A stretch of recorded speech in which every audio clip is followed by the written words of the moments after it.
모두가 깊은 잠에 빠진 새벽 4시, 추적추적 내리는 가랑비 소리를 들으며 사람들은 따뜻한 이불 속에서 하루의 피로를 내려놓고 있었습니다. 하지만 그 누구도 그날이 평화의 마지막 날이 될 줄은 몰랐죠. 1950년 6월 25일 북한군이 남침하여 악몽 같은 전쟁이 시작되었습니다. 그리고 가장 먼저 파괴된 건 통신소와 지휘소였습니다. 유선은 끊기고 무전은 마비. 결국 상황 파악이 늦어져 시작부터 불리할 수밖에 없었죠. 휴전 후 72년이 지난 지금 우리는 편안히 핸드폰을 보며 하루를 마무리하지만 세상 어딘가에선 여전히 피비린내 나는 전쟁이 계속되고 있습니다. 그리고 우리 역시 방심하면 안 되는 상황이죠. 그렇다면 전쟁이 일어날 조짐은 어떻게 알아차릴 수 있을까요? 지금부터 일반인들도 추측해볼 수 있는 전쟁 징후들에 대해 알아보겠습니다.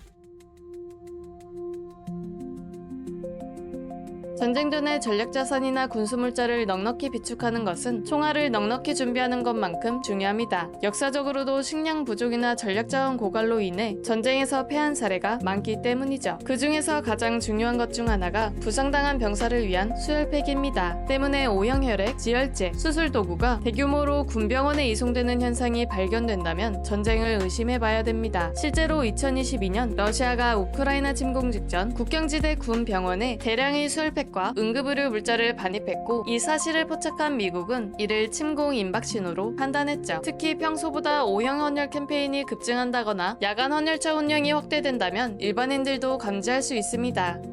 전쟁 신호가 있다면 정부나 고위층이 달러나 금을 대량으로 비축할 수 있습니다. 러시아도 우크라이나 침공 직전 중앙은행 금 보유량을 급격히 늘렸는데요. 특히 당시 미국이 러시아와의 달러 거래를 금지하는 정책을 펼치자 중국 역시 외환 대신 금을 보유하는 전략으로 전환하고 있죠.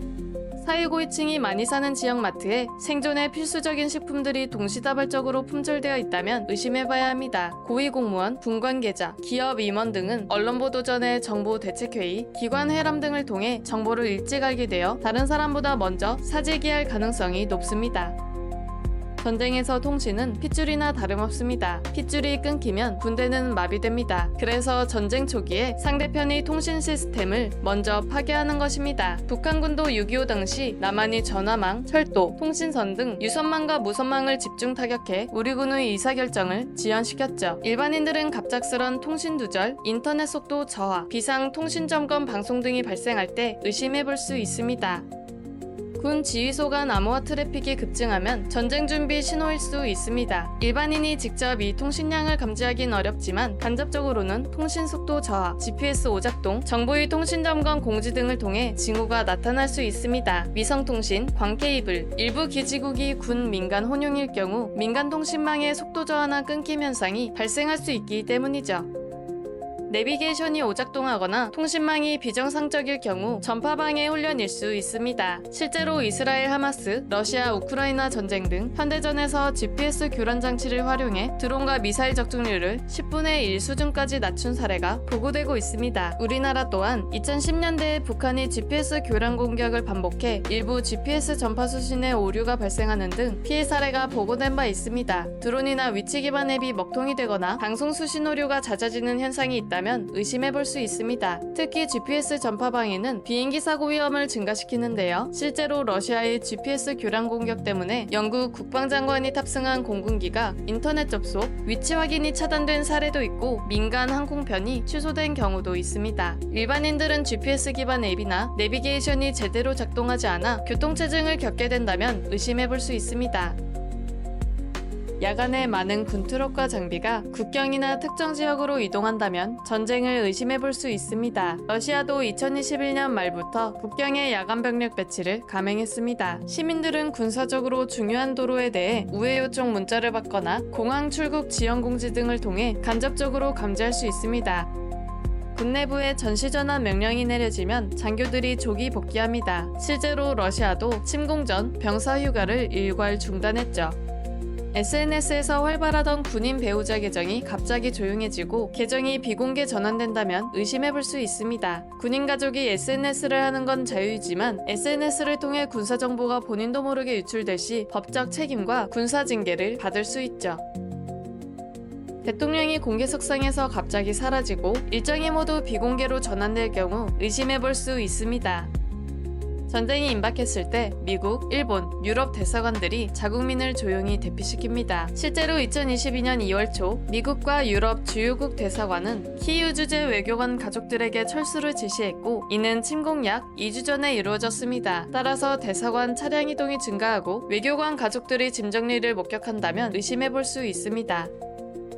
정치인 자녀들이 갑자기 해외로 출국하는 경우 전쟁의 징후로 의심해볼 수 있습니다. 실제로 나중에 공개된 항공기 추적 데이터를 통해 재계고위층 인사들의 가족이 전쟁 전 조용히 유럽으로 출국했었다는 사실이 드러났습니다. 이는 사전에 내밀한 정보를 입수한 것으로 분석되었습니다. 다만 우리나라 고위층 자녀들 중 이중 국적을 가졌거나 해외 유학 중인 경우는 평소에도 흔히 볼 수 있는 일입니다.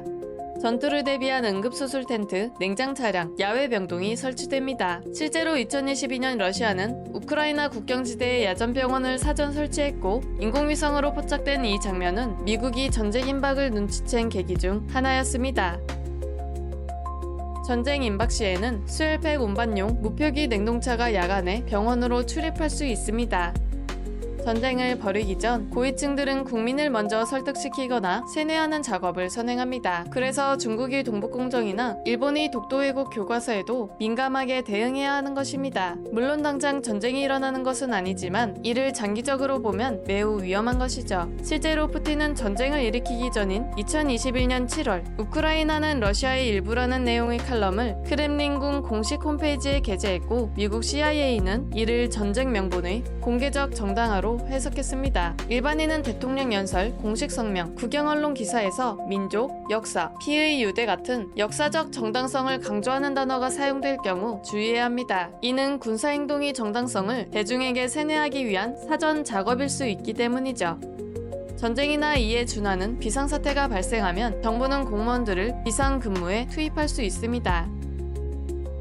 정부 또는 지방자치단체에서 전쟁이 임박했다는 내부 판단이 내려진 경우 은밀하게 학교, 체육관 등을 대피소로 전환하는 준비를 하는 경우가 있습니다. 평소 출입이 자유롭던 공간에 군 경비, 출입 통제, 물자 박스가 쌓이는 모습을 목격한다면 의심해볼 수 있습니다.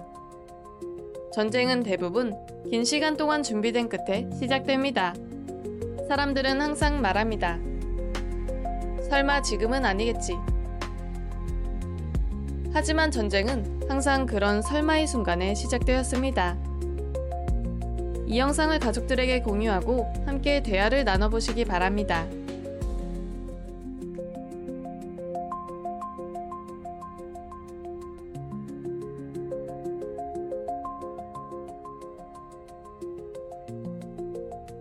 짧은 대화 하나가 나중에 큰 도움이 될지도 모릅니다.